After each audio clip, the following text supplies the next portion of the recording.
ಅಕಾಡೆಮಿಯವರು ಹಾಗೂ ಕಾವ್ಯಸ್ಪಂದನ ಪಬ್ಲಿಕೇಶನ್ ಅವರು ನನಗೆ ಇವತ್ತು MK ಇಂದಿರಾ ರಾಜ್ಯ ಪ್ರಶಸ್ತಿಯನ್ನು ಕೊಟ್ಟು ಗೌರವಿಸಿದ್ದಾರೆ. ಆ್ಯಕ್ಚುಲಿ ನನ್ನದು ಇವತ್ತು ಪುಸ್ತಕನೂ ಬಿಡುಗಡೆ ಇದೆ.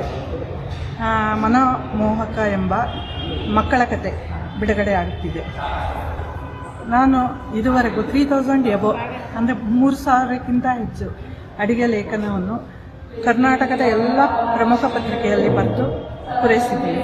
ಈಗಲೂ ನನಗೆ ಹಬ್ಬ ಹರಿದಿನ ಬಂದರೆ ಪ್ರಜಾವಾಣಿ, ಪ್ರಜಾವಾಣಿ, ವಿಜಯ ಕರ್ನಾಟಕ, ಹೀಗೆ ಕರ್ಮವೀರ ಮುಖ್ಯವಾದ ಪತ್ರಿಕೆಗಳೆಲ್ಲರೂ ನನಗೆ ಕೊಟ್ಟಿರ್ತಾರೆ.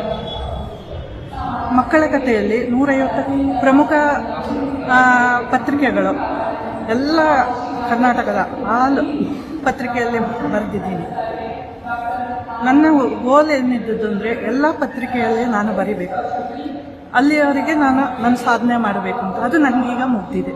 ಅದೇ ಥರ ನನಗೆ 2020ಯಲ್ಲಿ ವಿಜಯ ಕರ್ನಾಟಕದಲ್ಲಿ ಬಹುಮಾನ ಬಂದಿದೆ. ಬಳಿಕ 2024 ಅಕ್ಟೋಬರಲ್ಲಿ ಶ್ರೀಕೃಷ್ಣ ತುಪ್ಪದವರು ಇಟ್ಟಿರುವ ಅದರಲ್ಲೂ ಬಹುಮಾನ ಬಂದು ನಾನು ಮೈಸೂರಲ್ಲಿ ಅದನ್ನು ಸೆಲೆಬ್ರೇಷನ್ ಮಾಡಿದ್ರು, ಮೈಸೂರು ದಸರಾದಲ್ಲಿ. ನನ್ನ ಹೆಸರು ವೇದಾವತಿ HS.